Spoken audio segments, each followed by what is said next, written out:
कृष्ण कन्हैया बंसी बजैया, कृष्ण कन्हैया बंसी बजैया, ओ कृष्ण कन्हैया बंसी बजैया, कृष्ण कन्हैया बंसी बजैया।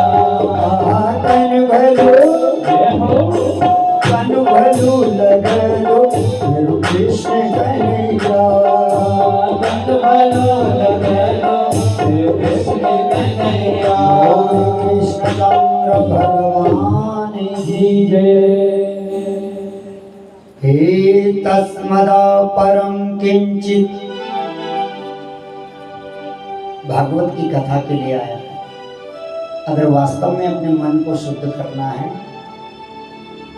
तो भागवत के सत्संग में बैठो। तस्माद् परम किंचित मन शुद्धे न विद्यते, जन्मांतर भवे पुण्यम तदा भागवतम लवे। एक जन्म नहीं कई जन्म भगवान ऐसे ही बैठते हैं। उसके लिए ध्यान रखना, अगर भगवान को हृदय में बिठाना है तो हृदय में साफ होना पड़ेगा। अगर कोई अपने पास कोई बड़ा आदमी आता है तो हम क्या करते हैं, लोग कोई बड़ा मेहमान आने वाला है ना, पता चल जाए कि भाई बहुत बड़ा मेहमान आने वाला है आज घर में, तो क्या करेंगे, जो पुरानी चादर होंगे उसको हटा देंगे पलंग से, और जो बक्सों में रखी चादर तीन बिछोंगे बड़ा प्यार से, सोबत सेटनी झाड़ी झूली कहीं तक हम चादर बढ़िया से ढंग से। क्यों हमारे यहाँ बहुत बड़ो मन क्यों बड़ी मुश्किल से क्यों रिश्तेदार भाई पर दूर भी टोना रहे ढंग से थोड़ा सफाई कर दिया उन्होंने। सोचो आप कि जब एक छोटा इस दुनिया का व्यक्ति आता है जो हमसे थोड़ा बड़ा है, उसके लिए हम इतनी सफाई इतनी तैयारी करते हैं, और जब भगवान को मन में बिठाना हो तो कितनी सफाई करनी चाहिए, बोलो बताओ आप लोग, कितनी करनी चाहिए? करनी चाहिए, सफाई नहीं करनी चाहिए। और सफाई क्या है, सफाई कैसे होगी? इस तन की सफाई तो हो जाती है। तन में हम लोग आजकल तो पता है तन कोई अशुद्ध नहीं रखता है। तन तो आदमी 4 बार 5 बार नहा रहे, क्यों? एक बटन ही तो दबाना गीजर का, कोई वहाँ चूल्हे पे फूंक थोड़ी मारनी आती। जितना पानी चाहो गर्म पानी खेलते रहो, इस शरीर को जितनी बार चाहो उतनी बार शुद्ध करते हैं, लेकिन मन को शुद्ध करने के लिए कहा है। और मन को शुद्ध करने के लिए बड़ा सुंदर तुलसी जी ने हनुमान चालीसा में लिखा कि अगर मन को सुधारना है, मन को साफ करना है तो क्या करना है? श्री गुरु चरण सरोज रज निज मन मुकुर सुधारी, बरहु रघुबर विमल जस जोदायक फल श्री गुरु चरण सरोज रज। अगर मन को साफ करना है तो क्या कहना है? गुरु चरणों की रज को लेना पड़ेगा। अगर मन साफ करना है तो गुरु चरणों का ध्यान लगाना पड़ेगा। और क्यों? अगर मन को साफ करना है, अगर मन को साफ करना है तो गुरु चरणों की रज लेकर मन साफ होता है। भगवान नाम का संकीर्तन करके मन साफ होता है। कई बार लोग बोलते हैं मन चंगा तक कठोती मां गंगा अत गाड़ना गंगा जी, गंगा जी यखा चाहिए और तेरे मन चंगा यखा होता लियो तो गंगा जी। रहीदास का डायलॉग बोल देते हैं, लेकिन रहीदास ने किया क्या वो नहीं समझा, वो जीवन नहीं जीना है। अरे रहीदास जैसे संत, रविदास जैसा संत बन के तो देखो, उसकी तरह परमार्थी बन के तो देखो, उसकी तरह भगवान को साक्षात मां गंगा को हरिद्वार से अपने घर बुला दिया, वो भी कटोते में जिसमें चमड़ा धुलता है। पर वैसा शुद्ध है? बोलो क्या हम लोग इतने शुद्ध हैं मन से? कथा क्या सुननी, कथा न चाहिए कुछ सुनी कथा जो मैं रंग पड़ी हमारू मन चंगा हमने कथा में जाने की जरूरत ही नहीं कभी। और ध्यान देना, अगर जीवन में इतने ही आनंद हो गए तब तो अपने को संसार में जीने की जरूरत भी नहीं है।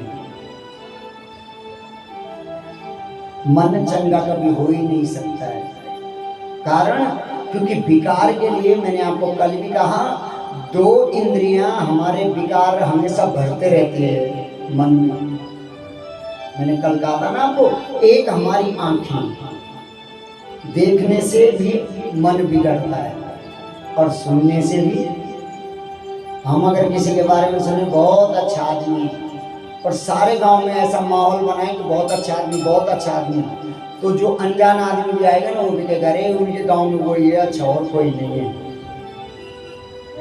और हम बोलने लग जाए अरे वो तो चोर है वो तो चोर है, जन्नी कोई है को आलू तय का बार में बड़े तय न पुट, हमारे गांव में सबसे ज्यादा चोर वही, भले तय बेचारे चोरी का भी न करी पर तय ने भी सारा उन्हें बोली पड़ोसी गाँव में के तुम गाँव क्या वो सबसे बड़ा चोर, भले तय की कभी चोरी न हुई। क्योंकि सुनने से और बोलने, सुनने से और देखने से हम मन में वृत्तियां बना लेंगे। इसलिए हम कहते हैं कि मन का सुनना सुधार, पहले आंखों से देखना और कानों से सुनना सुधार दो। और अगर ये दो काम हो गए तो जीवन आनंद हो जाएगा। बस सुनना सुधारिएगा और देखिए। यहाँ आगे कथा आती है, जिसने देखा और देखने के कारण अपना चरित्र बिगड़ गया। भागवत की कथा, अजामिल की कथा हुई है मेरी माता। जन्मांतर भवेत् पुण्यम, और अगर मन को साफ करना है तो प्रभु का नाम सुमिरन करते रहिए। आज कहा ये जो भागवत की कथा है देवताओं के लिए भी दुर्लभ है। ब्रह्मरातो विदाएव तदा देवन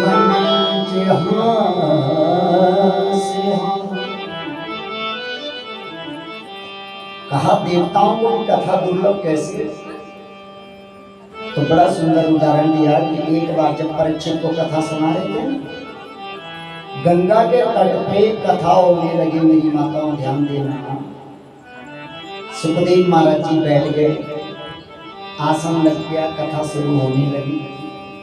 और जब कथा शुरू होने लगी मेरी माताओं ध्यान देना, देवताओं ने भी आपस में मंत्रणा की भाई हम पे भागवत सुने, भागवत सुननी चाहिए। तो देवताओं ने क्या किया, लेकिन एक कमी हो गई देवताओं से। क्या हो गई? देवता सोचने लगे कि सुखदेव जी महाराज जी कथा सुना रहे हैं परीक्षित को, धरती पर कथा सुना रहे हैं और हम लोग देवता हैं, हम कैसे बैठे हैं? हम नहीं बैठ सकते इन लोगों के साथ। और वो देवताओं की बात है, आजकल भी कई लोग हैं,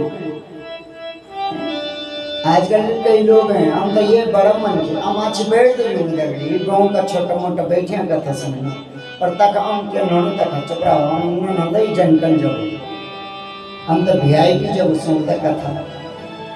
हुआ क्या? देवताओं में आया कि इनके साथ बैठे तो कैसे बैठे हैं? और जब मन में ऐसा आया तो इन्होंने कहा महाराज कथा तो सुननी थी। इंद्र ने कहा चलो कथा सुन लेंगे, कोई टेंशन नहीं। कहा कैसे?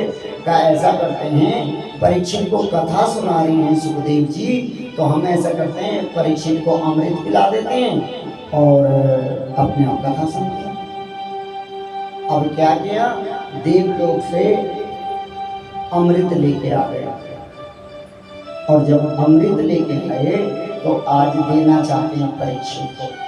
सुखदेव जी के सामने खड़े हो गए, महाराज ये कथा आप हमें सुनिए। परीक्षित 7 दिन में मृत्यु है, उसको हम अमृत पिला देते, वो अमर हो जाएगा। सुखदेव जी हंसने लगे, क्या करा इन देवताओं का। कथा में भी व्यापार करना चाहते हैं। कथा में क्या करना चाहते हैं? व्यापार, आयात और निर्यात। लेन देन, कथा में लेन देन नहीं है, लेकिन ये लेन देन करना चाहते हैं। कहते हैं अमृत दे दो इनको और कथा मुझे दे दो। तो परीक्षित को सुखदेव जी ने कहा कि क्या चाहते हो भाई, कथा सुननी है या अमृत पीना है? तो गुरु जी ने, परीक्षित ने कहा कि महाराज जी, न मैंने कथा सुनी पूरी पर ना अब तक अमृत पिया। अमृत और कथा, इन दो में से बताओ आप गुरुदेव, मेरे लिए कौन ठीक रहेगा? देखो परीक्षित ऐसा समर्पण शिष्य है कि गुरु जी जैसा बोला वैसे ही होगा, जैसा गुरु जी ने बोला वैसे ही करना है, मैंने कुछ और नहीं करना। आप जैसा बोलोगे गुरुदेव, बताइए क्या करना है। और सच में जब तक शिष्य का समर्पण नहीं होता है, जब तक भगवान के आगे भक्त का समर्पण नहीं होता है, तब तक कुछ मिल भी नहीं सकता है। भगवान के आगे का समर्पण करना पड़ेगा।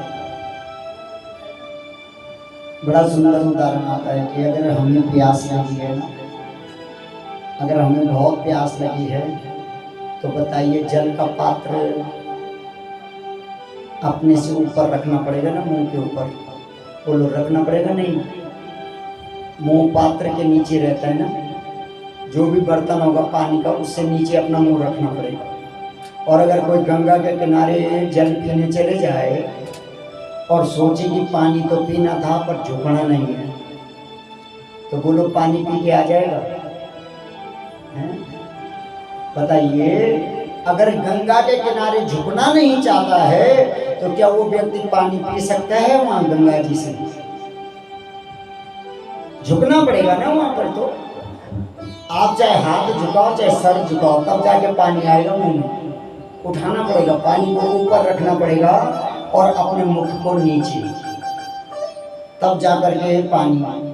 ऐसे ही ध्यान रखना कि जब तक तुम झुकना नहीं सीखोगे अपने प्रभु के आगे, अपने गुरु के आगे, तब तक कुछ मिल नहीं सकता है। गुरु से ज्ञान कब मिलता है?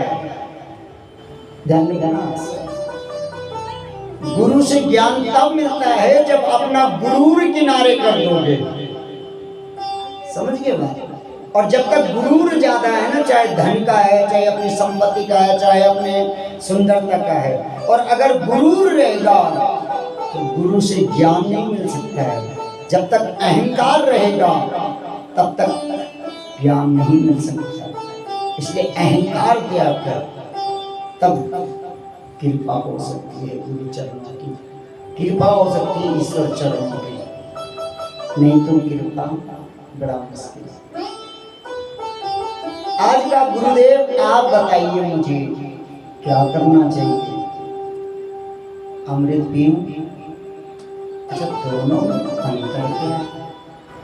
गुरुदेव मुझे ये बताओ, अमृत पीने से क्या होता है और कथा सुनने से क्या होता है, और इन दोनों में अंतर क्या है? तो सूत जी को कहा, सूत जी यहाँ कह रहे हैं और सुखदेव जी अपने परीक्षित महाराज को कह रहे हैं, क्वा सुधा क्वा कथा लोके, क्वा कांचा क्वा मणिर्महा, ब्रह्मरातो विचारे वा तदा देवंच हास्यः। हे परीक्षित, क्वा सुधा क्वा कथा लोके, कहाँ कथा और कहाँ अमृत? बिल्कुल कांच और मणि जैसा है। कैसा है? एक तरफ कांच रख दो, एक तरफ मणि रख दो। जैसे कोई मणि को छोड़ के कांच को उठाए या कांच को छोड़ के मणि को चाहे, तो किसको चाहते हो बताओ? अच्छा सोचिए, आपके पास दो वस्तुएं रख दे, एक कांच और एक मणि, तो क्या लोगे उसमें? बोलो, हम लोग क्या लेंगे? कांच की मणि। सभी लोग मणि लेना चाहेंगे, कांच कौन लेगा? बोलो। लेकिन ध्यान रखना, कांच भी चमकता है और मणि भी चमकती है। लेकिन कांच के चमकने में और मणि के चमकने में अंतर होता है। कांच कब चमकता है? कांच तब चमकता है जब उस पर दूसरे का प्रकाश पड़ता है। समझे आप? कांच पर जब हम लोग रोशनी डालेंगे तब वो चमकेगा, लेकिन मणि का अपना प्रकाश होता है, उसके लिए किसी भी प्रकाश की। ऐसी कथा है, कथा मोक्ष को प्राप्त करती है, किसी अमर होने की जरूरत नहीं है। बड़े जोर से सुखदेव जी ने जब मणि और कांच का महत्व बताया तो कहा, महाराज मैं राजा हूं, मैंने अमृत नहीं पिया, लेकिन कांच और मणि में अंतर समझता हूं, इसलिए मुझे नहीं चाहिए ये कांच, मैं तो मणि लूंगा, और मणि है भगवान की कथा।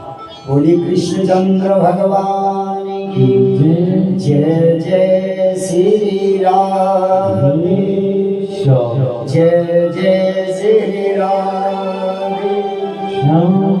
वृंदावन को प्यारो कन्हैया,